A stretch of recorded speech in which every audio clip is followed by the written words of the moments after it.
Subscribe करें हमारे YouTube channel को और बेल आइकन को प्रेस करें हमारे लेटेस्ट वीडियोस को देखने के लिए।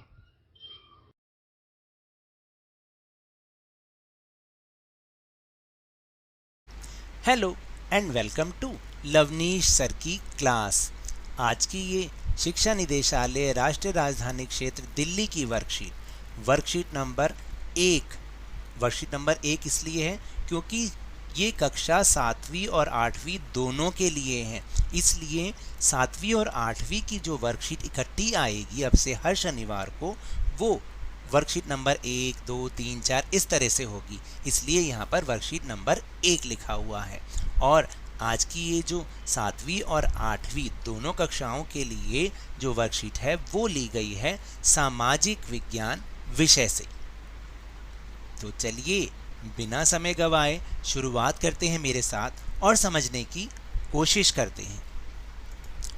देखिए, आज की जो वर्कशीट है ना, ये आधारित है हमारे देश भारत पर, जो कि बहुत ही महान देश है और इस पर हम सबको गर्व होना चाहिए।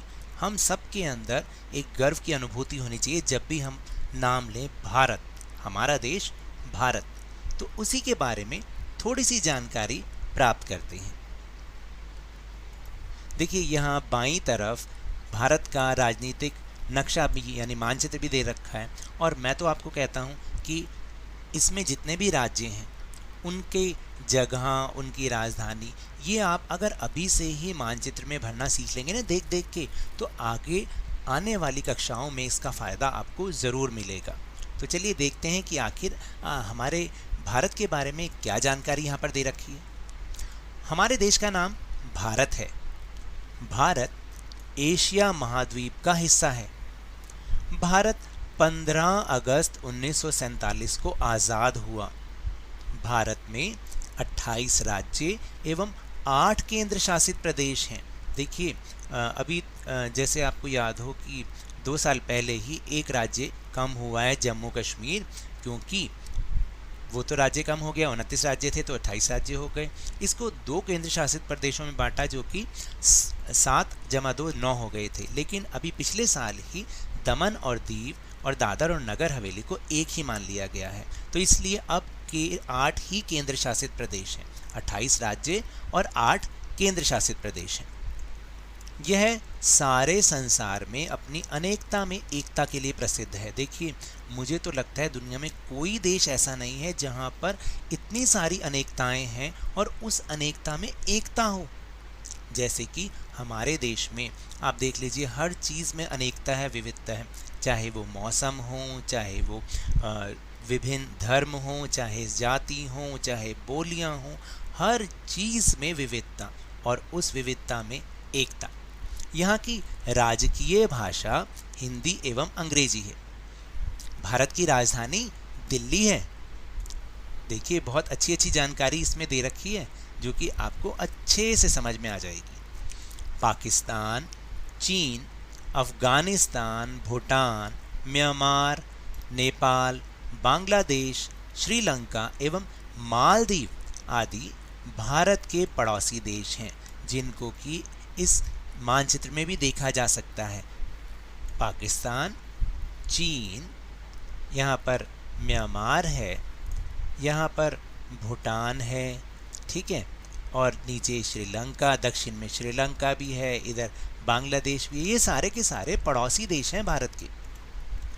भारत के उत्तर में हिमालय पर्वतमाला है। तो मैं आपको दिखाऊं, भारत के उत्तर में ये सारी कौन सी पर्वतमाला है? हिमालय पर्वतमाला है।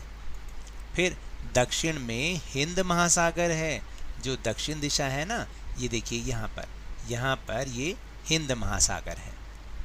फिर इसके बाद भारत सारे संसार में एकमात्र ऐसा देश है जिसके नाम पर महासागर का नाम है। देखिए, किसी भी देश के नाम पर महासागर का नाम नहीं है, सिर्फ और सिर्फ भारत के नाम पर महासागर का नाम है, जिसका नाम है हिंद महासागर।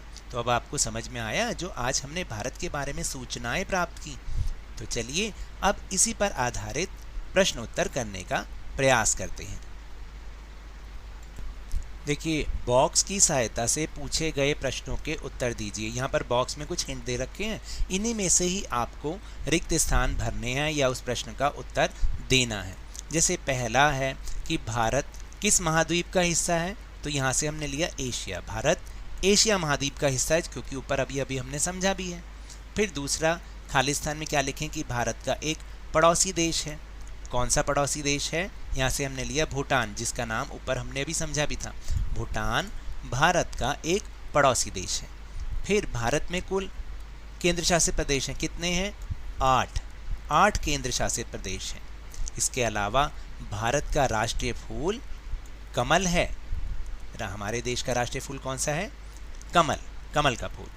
और सबसे आखिरी में, भारत में कुल कितने राज्य हैं? अभी अभी हमने समझा, भारत में कुल 28 राज्य हैं। कितने राज्य हैं? 28 राज्य। तो ये तो थी आज की वर्कशीट। अगर मेरे इस तरह समझाने से आपको थोड़ा सा भी समझ में आया हो तो इस चैनल को ज़्यादा से ज़्यादा सब्सक्राइब कीजिए, लाइक कीजिए और बहुत ज़्यादा शेयर भी कीजिए। और हाँ, मेरे साथ इसी तरह आसानी से वर्कशीट को समझते रहिए, लेकिन ध्यान और मन लगाकर पूरी मेहनत और लगन के साथ ऑनलाइन ही सही पढ़ते ज़रूर रहिए। और अगर आपको कोरोना वायरस को हराना है ना, तो अपने हाथों को नियमित रूप से साबुन और पानी से धोते रहिए। घर से बाहर निकलते समय मास्क अवश्य लगाइए, क्योंकि कोरोना बहुत ज़्यादा फैल रहा है। और जब भी उपलब्ध हो इसका टीकाकरण अवश्य कराएं, क्योंकि कोरोना को हराना है और ज़िंदगी को एक बार फिर से सुहाना बनाना है। इसी उम्मीद के साथ बहुत बहुत धन्यवाद।